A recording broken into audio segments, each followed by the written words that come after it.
नमस्कार.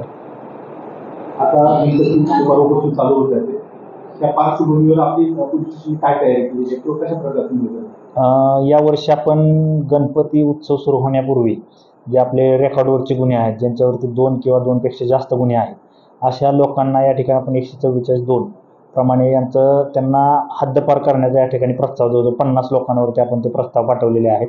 तसेच ज्या आरोपींवर गंभीर गुन्हे आहेत त्या आरोपींवर देखील या ठिकाणी आपण प्रतिबंधक कारवाई करून घेतलेल्या आहेत, जेणेकरून त्याच्यातनं या गणपती मंडळांच्या वेळेस कोणतीही दुर्घटना होणार नाही किंवा कुठलाही बाबा आक्षेपार्ह काम होणार नाही या अनुषंगाने आपण त्यांच्यावरती प्रतिबंधक कारवाई केलेली आहे.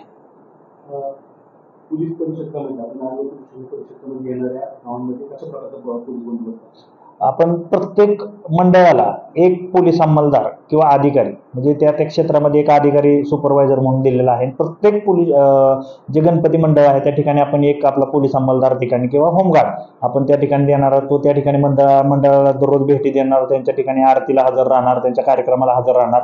अशा पद्धतीने आपण या ठिकाणी नियोजन केलेलं आहे. आपण शक्यतो नागरिकांना आज आपण या ठिकाणी मीटिंग ठेवलेली आहे सगळ्या गणपती मंडळांची. तर कोणत्याही ठिकाणी छेडछाड वगैरे होणार नाही यासाठी आपण काही सूचना दिलेल्या आहेत. तसेच त्या ठिकाणी आपले पोलीस अंमलदार देखील ठेवलेले आहेत. आणि सध्या बिबट्यांचा वावर जास्त आहे, त्यामुळं नागरिकांनी बाबा संध्याकाळच्या वेळेला कार्यक्रम आपले जे आहेत ते वेळेत बंद करावेत आणि कुठलाही व्यक्ती किंवा महिला असतील, लहान मुलं असतील, एकटे दुकटे घरी जाणार नाहीत. त्यांनी योग्य ती काळजी घ्यावी यासाठी आपण या ठिकाणी सूचनापत्र बनवून घेतलेले आहेत, पॅम्पलेट्स बनवलेले आहेत.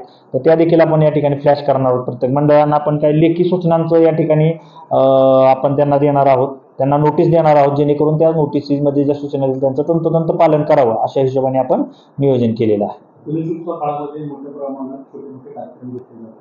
त्या कार्यक्रमाच्या निमित्ताने गावकरी किंवा शेतामध्ये राहणारे लोक गावातले ज्या ठिकाणी मंडळाच्या ठिकाणी येत असतात, चोरीच्या घटना सुद्धा मोठ्या प्रमाणात घडतात. अशा वेळेस तुम्ही ग्राम सुरक्षा दल आहे किंवा पोलीस पाटील याचा कशा प्रकारे वापर करून घेणार किंवा कशा आज आपण या ठिकाणी ग्राम सुरक्षा दल पोलीस पाटलांची मीटिंग ठेवलेली आहे आणि त्यांना या ठिकाणी प्रत्येक मंडळाला ज्यावेळेस आपण भेट देणार त्यावेळेस त्या मंडळाला देखील आपण प्रत्यक्ष जाऊन सूचना देणार आहोत की बाबा आपल्या या गणपतीच्या कालावधीमध्ये तुम्ही मौल्यवान दागिने घरामध्ये ठेवू नये, मौल्यवान वस्तू असतील, पैसे असतील तर तुम्ही घरामध्ये ठेवू नये, आपल्या सुरक्षित लॉकरच्या ठिकाणी ठेवा. ज्या दिवशी आपल्याला ते लागणार असतील गौरी गणपतीच्या दिवशी तर त्या दिवशी आपण ते बाहेर काढावेत आणि नंतर आपण बाबा ते पुन्हा सुरक्षित ठिकाणी लॉकरमध्ये ठेवा. अशा प्रकारे तसेच आपण या ठिकाणी पोलीस पाटील आपण या ठिकाणी टर्न लावलेले आहेत आता पोलीस पाटलांचे की ते आपल्या पोलीस गाडीमध्ये ते स्वतः पेट्रोलिंग करतील. त्याचबरोबर ज्या पोलीस पाटलांचा टर्न गाडीमध्ये नसणार आहे ते आपापल्या गावामधले दररोज 5 लोक बरोबर घेऊन ते आपल्या गस्त करतील रात्रीच्या वेळेला. अशा प्रकारचं नियोजन केलेलं आहे. मद्यपेंकडनं जर गणपती काळात काही गोंधळ वगैरे निर्माण झालं तर त्याबाबत त्यांच्यावर काय कारवाई होईल? आपण जर एखाद्या कुठलंही अंमली पदार्थाचं सेवन केलेल्या व्यक्तीने जर असा गोंधळ घातला तर त्याच्यावरती आपण जे मंडळ आहेत त्या मंडळाच्या मार्फत तक्रार घेऊन आपण कायदेशीर कारवाई करणार आहोत. अगर आपले पोलीस त्या ठिकाणी असतील तर आपल्या पोलिसांची तक्रार घेऊन आपण योग्य ती खबरदारी त्यांच्यावरती कायदेशीर कारवाई करणार आहोत. डीजे वाजवण्यावर बंदी असताना देखील मोठ्या प्रमाणात डीजे वापरतो, या संदर्भात आपल्याकडून काय डीजेच्या बाबतीत नारायणगाव शहरामध्ये वारवाडमध्ये या ठिकाणी म्हणजे 100% डीजे गणपतीमध्ये वाजणार नाही याची आपण दखल घेतलेली. ग्रामीण भागात ज्या ठिकाणी वाजतोय त्यांना आजच आपण या ठिकाणी सगळ्यांना नोटीस काढलेली आहे. त्या ठिकाणी डीजेचे जे वाजवणारे ज्यांचे जे मालक आहेत त्यांचे या ठिकाणी मिटिंग लावलेली. जर कुठं आपल्याला अशा प्रकारची तक्रार आली की डीजे वाजतोय तर आपण 100% त्यांच्यावरती कठोर कारवाई करणार आहोत.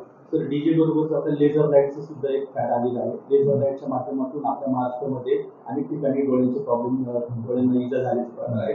अशा वेळेला आपल्या भागात मोठ्या प्रमाणात लेझर लाईटचा वापर होतो. कशा पद्धतीने पाहतो? 100% ही खूप चुकीची गोष्ट आहे. नागरिकांना आम्ही वारंवार या ठिकाणी पोलीस स्टेशनच्या वतीने आव्हान केलेलं आहे.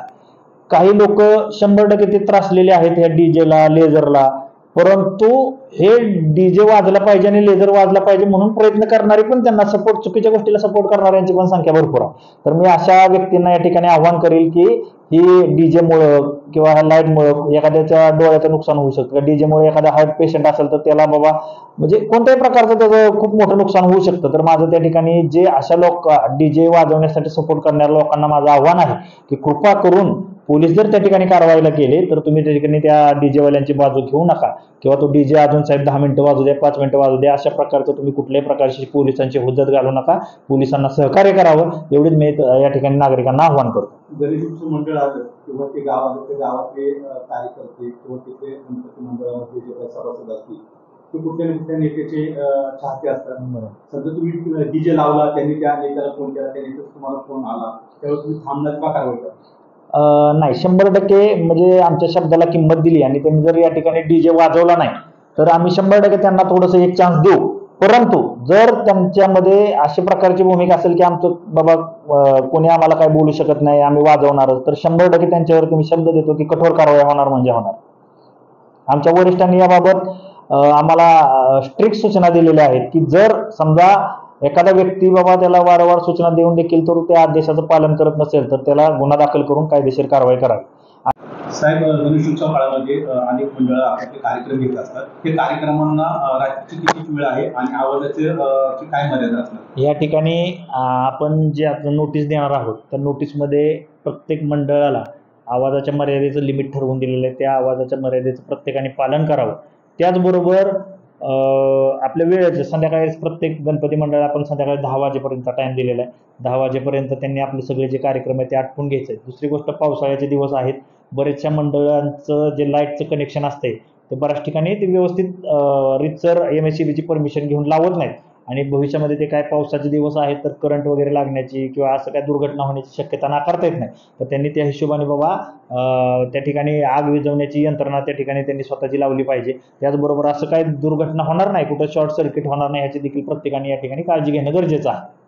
आणि या ठिकाणी आपण प्रत्येक मंडळांना आपल्या मार्फत आज या ठिकाणी आव्हान करतो की प्रत्येक मंडळाने या ठिकाणी आपण पोलीस स्टेशनची रीतसर परवानगी घेऊनच मग गणपती बसवावा.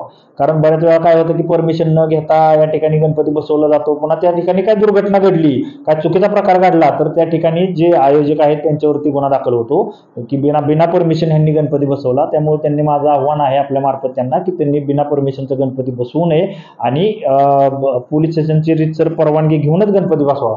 त्याचबरोबर आणखी काय माझ्या महत्त्वाच्या सूचना आहेत की आपल्याकडे या कार्यक्रम जो आहे याच्यामध्ये बऱ्याच वेळी महिला सहभागी होत असतात. मग अशा वेळेस मग ते महिलांसाठी वेगवेगळे कार्यक्रम आयोजित केले जातात.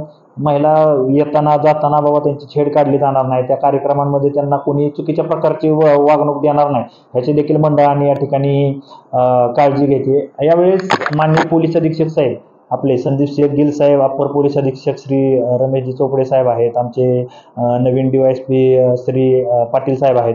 यांनी या ठिकाणी नवीन एक संकल्पना मांडलेली आहे. जे गणपतीचे मंडळ 100 झाडं लावतील या गणपती उत्सवादरम्यान किंवा कमीत कमी एक 5 CCTV बसवतील गावाच्या भल्यासाठी, तर त्या मंडळांना साहेब स्वतः भेट देऊन त्या मंडळाची आरती घेण्याचा मान या ठिकाणी त्या स्वतः घेणार आहेत. स्वतः SP साहेब त्या ठिकाणी भेट देणार आहेत. तर मी आपल्या मार्फत ह्या चांगल्या कल्पना जी आहे मांडलेली आहे त्या चांगल्या कल्पनेचं सर्व गणपती मंडळाने या ठिकाणी ती कल्पना फॉलो करावी आणि आपल्या नारायणगाव पोलीस स्टेशन हद्दीतील सर्व गणपती कशा पद्धतीने चांगल्या पद्धतीने साजरे करता येतील आणि आपल्या इथे SP साहेब कसे जास्तीत जास्त मंडळांना भेटी देतील, आरती घेतील याचा सगळ्यांनी विचार करा. त्याचबरोबर अजून एक माझी महत्त्वाची सूचना आहे की बरीचशी या ठिकाणी गणपती मंडळं आहेत तर त्यांनी देखावे साजरे करत असतात किंवा पोस्टर्स बॅनर्स लावत असतात. तर ते पोस्टर्स बॅनर्स लावताना कुठल्याही प्रकारचा विवादित किंवा ज्यामुळे कायदा सुव्यवस्था निर्माण होईल असा कुठलाही आक्षेपार्ह बॅनर किंवा पोस्टर किंवा देखावा ते दाखवणार नाही याची सर्वांनी या ठिकाणी काळजी घ्यायची. तसेच ज्या दिवशी आपली विसर्जन मिरवणूक असेल त्यावेळेस प्रत्येक मंडळ महिनाभर तयारी करत असतं.